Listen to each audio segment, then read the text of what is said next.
Selamat siang, hari ini hari Selasa 20 Desember 2022. Kami dari Awal Laptop akan melakukan pengetesan box panel PLTS Hybrid 1000 watt. Ini pesanan dari saudara Usbius di Nusa Tenggara Timur ya. Oke, untuk box panelnya sendiri seperti ini. Nah, di bagian depannya ada indikator untuk PLN, listrik input dari PLN. Kemudian di sini wattmeter untuk mengetahui outputnya. Lalu ada indikator PLTS, baterai capacity untuk mengetahui kapasitas baterai. Lalu ada switch untuk sistemnya, di bisa auto, PLN atau PLTS. Oke, kemudian di bagian dalam, di bawah sini ada beberapa terminal. Yang paling kiri adalah terminal baterai. Untuk pemasangan tidak boleh terbalik, ini 12 volt ya, ingat baterainya adalah 12 volt. Paling kiri adalah plus, kemudian sebelahnya adalah minus untuk baterai. Sebelahnya lagi ini adalah input panel surya, sama kiri plus dan kanan minus, tidak boleh terbalik untuk pemasangannya. Kemudian terminal yang paling kanan ada dua, itu untuk input dan output. Input ini adalah input PLN atau tegangan dari PLN atau sumber yang lain ya, 220 volt. Kemudian output ini nanti yang dihubungkan ke beban atau ke instalasi listrik rumah. Oke, langsung saja kita tes, kita nyalakan. Di sini ada MCB baterai, ini MCB untuk PV, dan ini MCB untuk output. Nanti ada keterangannya, ini belum dipasang keterangannya, nanti ada keterangannya. Oke, kita nyalakan MCB baterai dulu.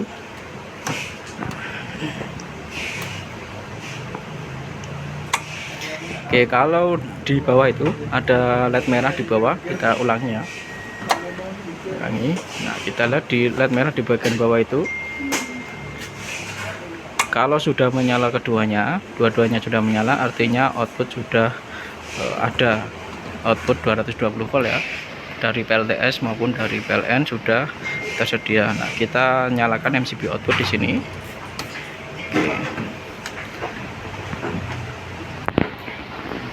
Nah, kita lihat di bagian wattmeter, bagian atas paling kiri warna biru adalah tegangan output dari inverter 226 volt. Kemudian di bawahnya warna kuning 49 watt adalah beban.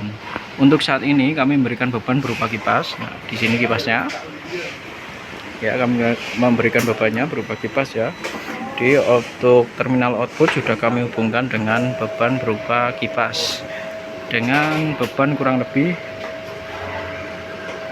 50 watt ya, 49 watt tepatnya. Di bawahnya ada suhu di dalam ruangan. Kemudian di sebelah kanan paling atas warna merah itu arus, di bawahnya ada timer dan total konsumsi daya yang digunakan yang paling bawah. Kemudian di sini ada kapasitas baterai. Oke, untuk saat ini kita coba kita berikan input untuk PLN. Oke, kita berikan input PLN. Nah, sudah ada ya untuk PLN, sudah ada. Tapi untuk saat ini outputnya adalah PLTS karena switch kita di auto. Nah, untuk sistem auto ini ketika kami memilih switch di auto, maka prioritasnya adalah PLTS. Nanti apabila kapasitas baterai berkurang di bawah 30%, maka otomatis berpindah ke PLN. Nah, kita juga bisa switch secara manual, mau menggunakan PLN terus menerus atau PLTS terus menerus. Caranya di switch untuk PLN di switch ke kiri seperti ini. Nah, kita lihat tegangan berubah ya. 221 adalah output tegangan dari PLN. Oke. Untuk indikator PLN, jadi kita switch ke auto dulu. Nah, kita lihat di bagian dalam relay kecil itu indikatornya mati ya, yang sebelah kanan. Kalau kita switch ke PLN, nah relay yang sebelah kanan itu LED-nya menyala. Nah, ini juga bisa sebagai indikator bahwa kita sedang menggunakan listrik dari PLN. Nah, kemudian dengan listrik PLN ini, maka otomatis PLTS akan menjadi backup. Jadi sewaktu-waktu listrik PLN mati, otomatis output akan di backup secara otomatis oleh PLTS. Kita coba, kita matikan listrik PLN. Ayo. Nah, listrik PLN mati. Kita lihat output otomatis berpindah ke PLTS dan beban tetap menyala.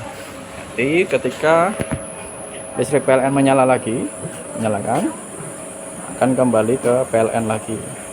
Jadi ini disebut juga dengan mode backup. Oke. Kalau kita switch ke auto, kita coba switch ke auto. Nah, di auto ini kita bisa lihat di bagian dalam 13,6 itu adalah tegangan baterai yang kita gunakan saat ini. Nah, untuk kapasitas baterainya kurang lebih 100% ya. Nah, oke, kita simulasikan. Jadi kita simulasikan baterai ini sudah berkurang karena diberi beban.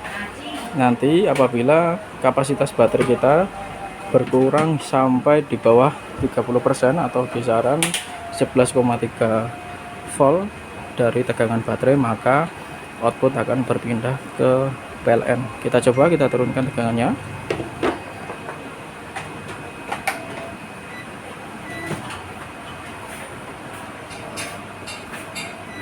Nah, kita tunggu sebentar.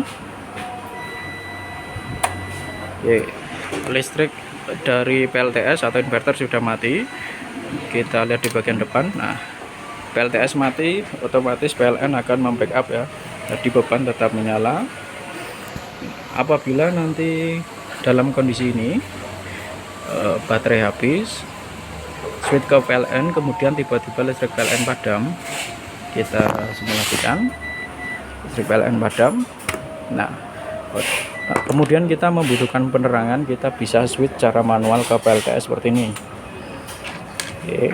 Nah, akan tetapi ini hanya dalam keadaan darurat ya, apabila di malam hari membutuhkan penerangan untuk keluar rumah atau yang keperluan lainnya.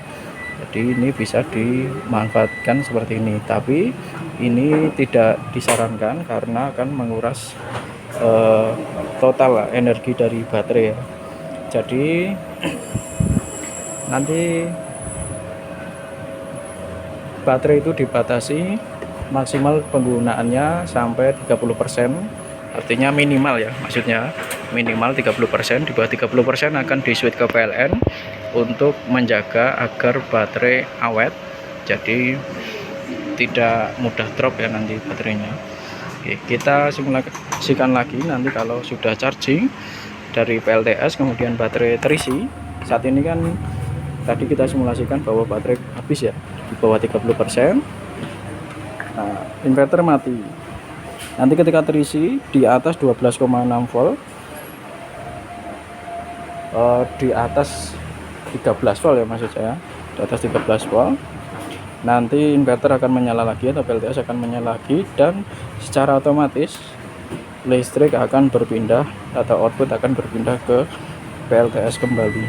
Kita coba, kita naikkan tegangan baterainya sampai ke 13 volt. Nah, setelah 13 volt inverter menyala, kedua LED di bawah ini sudah menyala, output PLTS sudah ada, dan sekarang outputnya menggunakan PLTS 225 volt. Oke, jadi kami pastikan semuanya berfungsi dengan baik sebelum dilakukan pengiriman. Secara fungsi di switch secara manual ke PLN.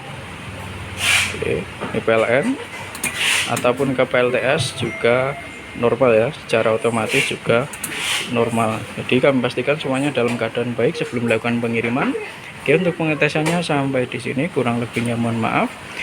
Sebelumnya kami pastikan juga untuk box panelnya dalam keadaan baik ya. Box panel dalam keadaan baik sebelum dilakukan pengiriman, tidak ada penyok ataupun cacat ya. Oke, untuk pengetesannya sampai di sini, kurang lebihnya mohon maaf. Terima kasih.